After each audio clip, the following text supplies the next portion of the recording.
Well, thank you for being here. As I mentioned, we're going to talk about some of your background and some of your expectations, as well as what students and so many who have come to the George Washington University and other schools, especially in Washington, in ways they may be able to translate their activities. We'll also take some Q&A from students and others in the audience, so please pop in with questions. Let me start, though, by asking you this very simple question. I mean, as I mentioned in the introduction, you're one of the foremost experts on energy and climate change in the Congress. So with the Biden administration actually embracing science and the urgency of climate change, bringing environmental justice and equity into that equation, and up against all our divided and crazy politics that we've got in this country now, what can we really expect that will move the needle here? So the first is, I mean, what a tragedy it is that we have to frame this as a partisan issue, right?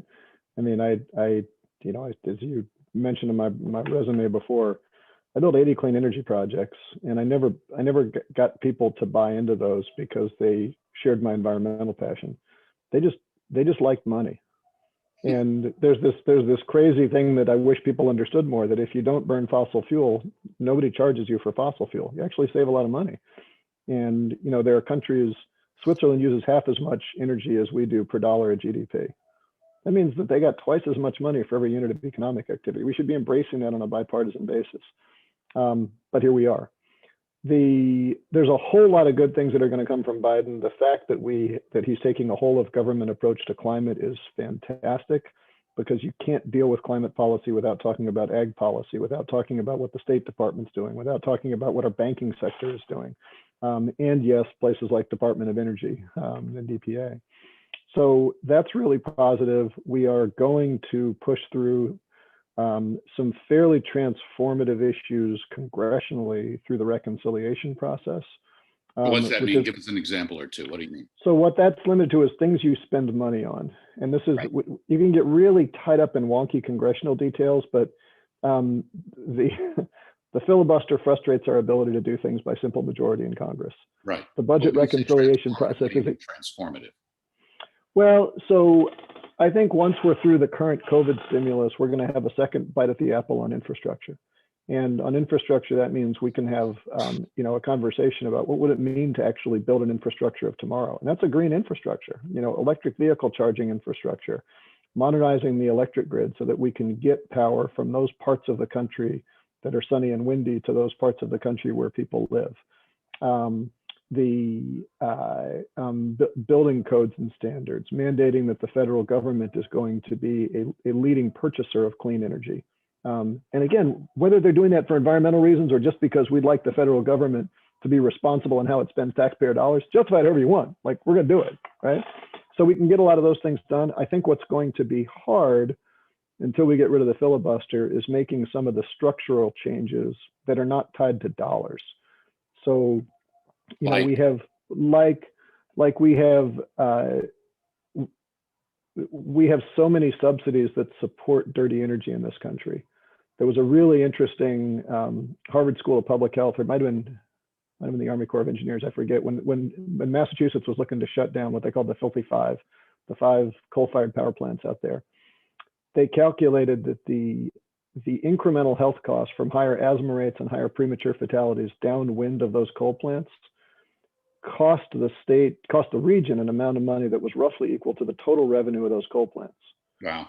Which means that effectively we've created a policy environment where our Medicaid system subsidizes dirty energy, right? To 100% subsidy. That's a problem. It's a huge opportunity. Unpacking that is more than just a budget measure, right? We've got to get rid of those old disincentives in the law. Congressman, you one of the things you want to do, you've talked about this, is take the big tax breaks away from fossil fuel, right? Mm-hmm. Because we subsidize them to a huge level. You've introduced legislation to put additional tax incentives in for people who are buying energy efficient vehicles, cars, right? Mm-hmm. So you'd like to change the whole structure of incentives for efficient and renewable energy. What are the prospects of that? We're going to push hard. We'll see where it gets. There's ways you get those coalitions together, and there's ways you struggle. I think if I could maybe just elevate for your students, energy, there is nothing wrong with the fact that our energy markets are economically distorted. And I say that there's nothing wrong with that. Now, how they're distorted, I have some issues with. But the fact that they're distorted results from the fact that I don't think any of us really want to live in a country where we say all the benefits of access to heat and light are limited only to those who can afford to pay for them, right? So we're always going to have this tension between our social tensions to energy access and our market tensions to make sure that price is set by supply and demand. Mm-hmm. And that at core is why our energy industry is so subsidized. But we subsidize the paths to get to that end that were available to us 100 years ago. We now have new, better, cheaper, more reliable, more resilient, more environmentally just ways to meet that end. But we still subsidize the old ways. And so you've got these technologies that are all ready for prime time, that are totally market available, but have to compete against this gigantic $650 billion a year headwind, which is the size of the subsidy to the dirty energy industry. Or fossil fuel. I think anything we do to lower that subsidy and increase this one is to the good. If you're a diehard free market lover, you might say, why don't we get rid of all subsidies? And that's a valid argument. We can have that conversation. But we do need to recognize that we still want to make sure that every American has access to energy. Can you get your Republican colleagues in any way, shape, or form to sign on to lowering subsidies and support for the fossil fuel industry, for big oil? In some cases, yes. One of my observations of Washington is that losers cry a lot louder than winners cheer. People who know they have something to lose are very noisy on Capitol Hill. People who benefit from changes in regulation often don't even know that they have the potential to gain. And so I think we've reached a point where you are now ridiculed, as you should be, for denying that climate change is real. All right, so we can move those, but the opportunities for bipartisanship tend more to be about innovation and R&D, because that's not as much of a threat to the established players as getting rid of existing subsidies, because now you're triggering the tears of losers. There's a lot that's maybe changing attitudes. The marketplace certainly is one, because the economics have changed. But the other thing, and I want to talk about this here because this is our audience, is young people, student movements, young people, climate activists. They've really raised the profile and the impact of the climate movement. I wonder how you see that and how influential it's been in your experience. What's happening with students. So number one, thank you for everybody who has gone up and made this an issue. When I was going to DC to try to advocate for clean energy 15 years ago, the consistent answer I got was, our energy system is way too complicated to move as urgently as you're telling us we have to move, Casten. And the youth activism, the Greta Thunbergs, all the climate strike rallies have created a situation where it is no longer acceptable to deny the urgency. And that is fantastic. My advice to young people who are thinking about becoming climate activists is to recognize that just because it's urgent doesn't mean it's not also complicated. And if we move from a world that says it's too urgent, it's too complicated to act with urgency, and shift to one that says it's too urgent to worry about the complexity, we lose either way. And I think the most powerful climate advocate in the model that I tell everybody to follow is Greta Thunberg, because she came in, she spoke with the moral voice that a younger generation only can. We are the people who are going to inherit the globe you're leaving with us, and we insist on certain terms of that transfer. She can make that argument. When they then said, what do you recommend? She dropped the IPCC report and said, read this, I am not the expert. And so she coupled the moral persuasion of youth with the humility to say, you still need to listen to experts on the complexity. It's a very interesting point. So I'm sure we have students here who are sustainability minors, who are in law school, who are in business school, who are in the sciences. Some might even be in communication, where I come from. As looking at this, both from the professional experience that you've had, the business that you've been in, and now the public policy realm and arena in which you play, what's your advice as to where people should go to build their careers to have the most impact they could possibly have on sustainability? So I'd start with the advice I give to everybody who ever calls for career advice, like not just in this line of work, but prior lines of work as well. Let's just say generically, you're working as an accountant at Apple. You might be in that job because you love accounting, or you might be in that job because you love tech. Like both of those are completely rational reasons to be an accountant at Apple, but your job satisfaction comes from two wholly different areas. So if you're a student, are you motivated by your job function, or are you motivated by your job industry? And I think it's important. There's no right answer to that. You got to look in your soul and understand where it sits, because if what you are really motivated by is cleaning up the world and reducing our energy footprint, you can do that in a lot of companies that are not necessarily quote unquote clean energy companies. If you go to work for an oil major and figure out how to help them to increase their energy efficiency by 10%, you might have a way bigger impact on total emissions and a way bigger toolkit to play with than working for a small startup solar company. On the other hand, you might not like the larger mission of the company you work for. If what you really care is the mission, maybe that solar company grows into something, maybe it doesn't, you'll be a part of that culture, but your impact may be smaller. And so I think look at where you want to have that impact, and then be sort of brutally honest about saying, how do I make the biggest difference? In my case, I did really unsexy energy efficiency stuff. I helped a lot of industrials save a lot of money, not by eliminating their fossil fuel emissions, but by making things that people need with a lot less fossil fuel input. Right. So it's a bottom line, right? I mean, it's a bottom line proposition there. You and I went to undergrad. We got our undergraduate degrees at Middlebury College. Middlebury recently announced Energy 2028, where they will be all renewable energy by 2028. George Washington University, where I work, is committed. It's the only university commit to be carbon negative, actually replacing its legacy with carbon emissions, compensating for that. What role do you see for both universities, colleges, universities, generally sort of higher education, institutionally kind of driving this, as well as the students who are there, to accelerate what you're trying to do on Capitol Hill and in policy? So first off, the impact that any of us can have as individuals on climate change is ultimately a function of how much can we leverage the institutions we're parts of. Maybe that's your college, maybe that's your employer, maybe that's your government, maybe that's your church group. The individual impact of yours and my life is trivial, positive or negative, but the impact of all of us is a big deal. So getting those institutions to commit to making those change and levering those institutions to effectuate change is the only way we get through this.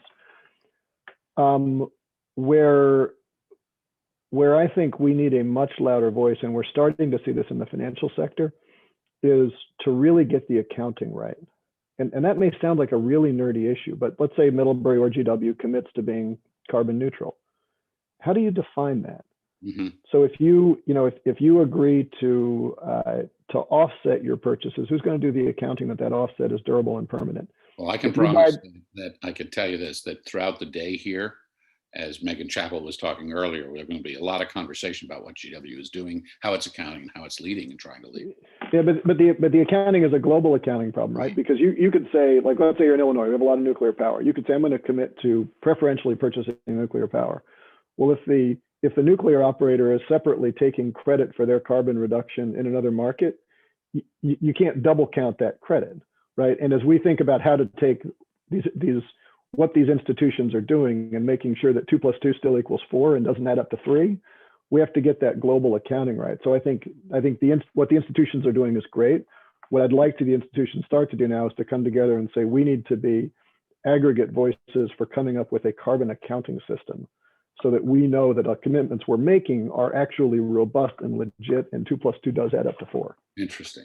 I want to invite the audience, for all of our participants, if you have a question for the congressman about where he sees your future professionally, how many people he's hiring, or anything that he's trying to do on the Hill, please put your question in and I'll put those to the congressman in the time we've got remaining.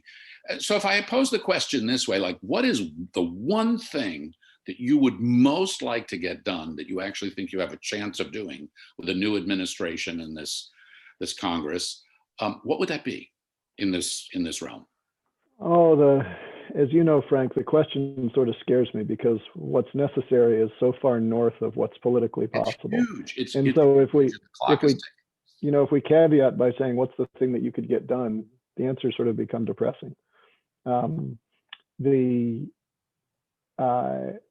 guess I'll take a really kind of nerdy one.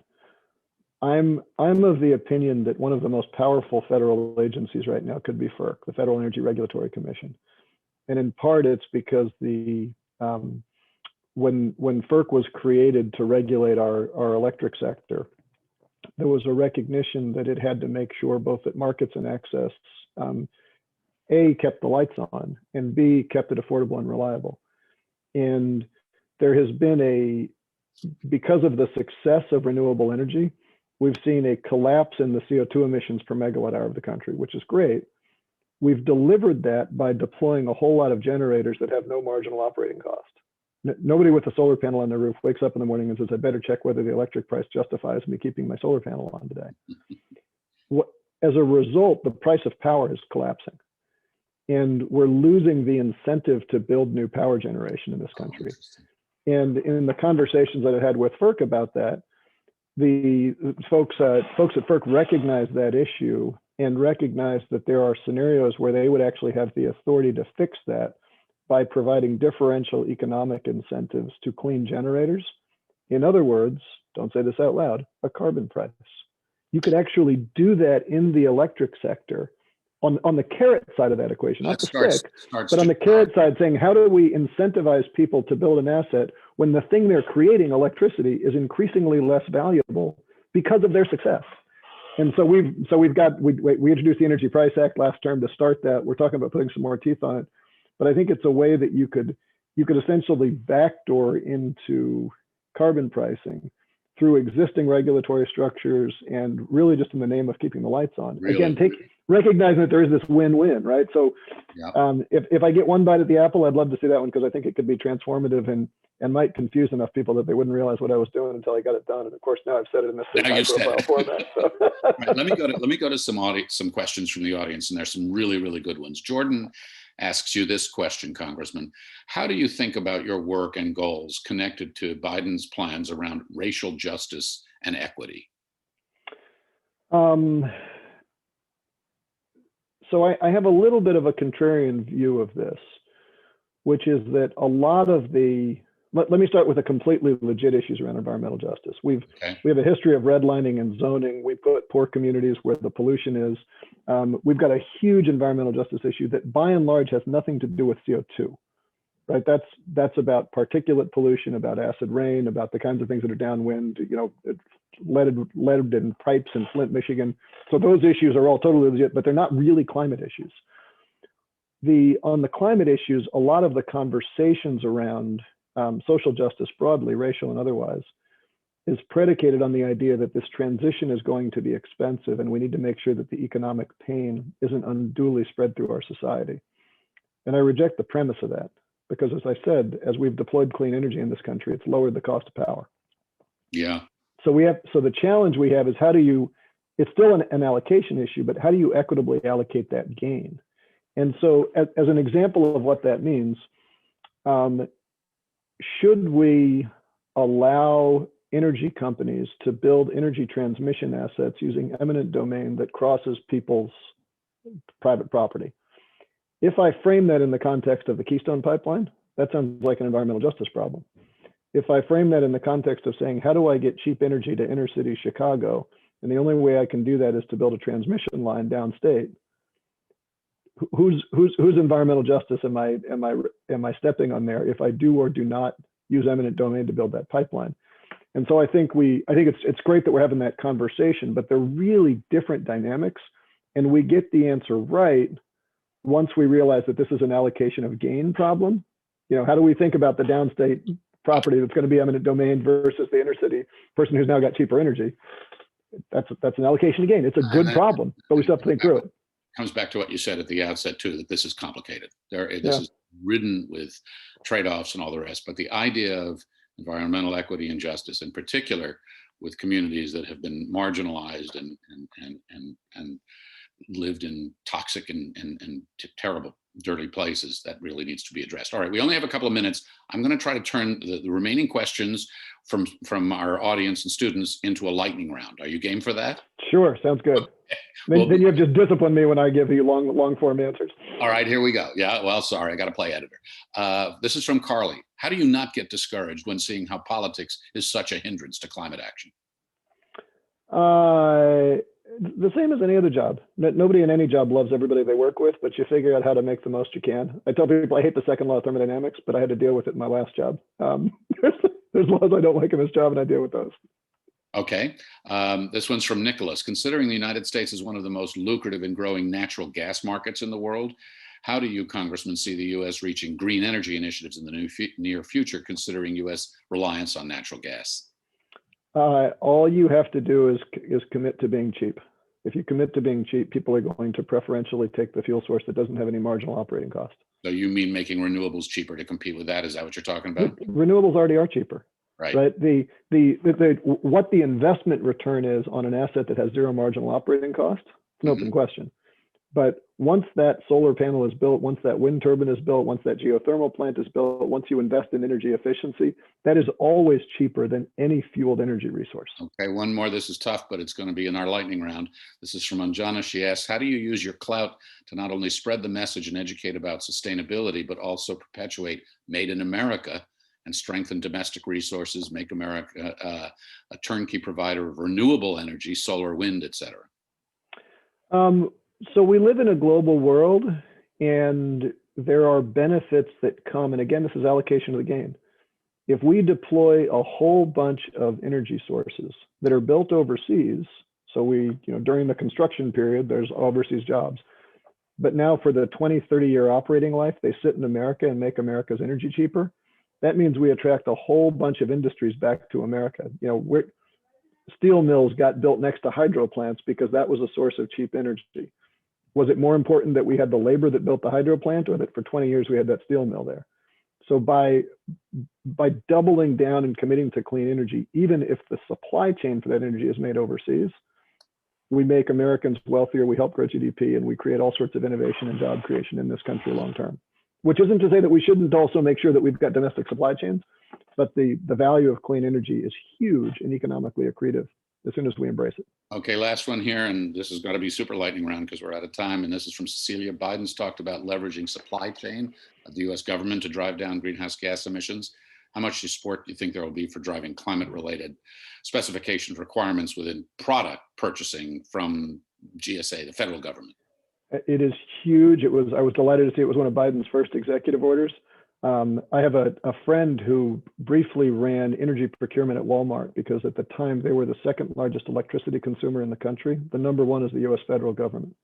And so if you can go and say to the U.S. federal government, we're going to preferentially purchase clean energy, you clean the air, you put more money in our coffers, and oh, by the way, you create a AAA credit buyer of a lot of American supplies. So you help grow the private sector of the American economy. It's huge, and Biden's going to do it, which is fantastic.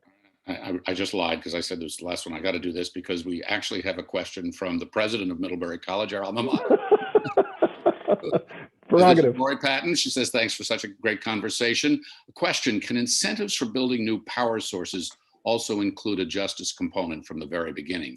For example, talking about sharing renewable resources of solar, renewable gas, once they come online with those who can't afford it up there in Addison County. So there's a justice question, and we'll conclude with that one. So go ahead and briefly, if you can. So I'd come back with what I said about this is a gain, not pain allocation problem. It is a truism in the power industry that there's an old joke in the power industry that everybody wants to be the third owner of a power plant, which is to say that almost every power plant that was ever built, its initial investors did not hit their target return, but once they sold it down to someone with cheaper energy, maybe they went bankrupt, maybe they Enroned this thing, right? but now the people who own a good asset is a good asset. If you go and build a solar panel, you do not raise the price of power, but for the fact that you may not make that investment unless you earn a return acceptable to you to get the initial investment out. And so I think the challenge is not to think about how do we make sure that that gain differentially flows one way in the system, but how do we make sure that those assets are built? Because once they are built, they will drive down the price of energy to the benefit of every American, because they always have. The question is, in that early investor stage, how do you make sure that the investors get the capital in and continue to get the access to capital to go and get them built in the first place? Congressman, I want to thank you for your time. I want to thank you for all the work, in both professionally and now publicly, that you are doing, and wish you all the very best. And I hope you'll come back and join us at GW and elsewhere in the future. If there's any last word you'd like to leave our students and others with, I'll let you have the one or two lines that you like here. Well, I will make an entirely non-climate point, which is I hope to see you all in person soon. And based on my 11th grader's recent campus tours, she really, really liked Foggy Bottom when she came out to visit a while. So maybe I'll have other excuses to be on campus, depending on how the next 12 months bears out with her. We look forward to that. Thank you very much. Good luck with everything. And we'll be checking in with you to see how you're doing. Thanks so much. Very well. Thanks, Frank. Thanks all. And to all who are watching, thank you, and have a great day at our Sustainability Summit.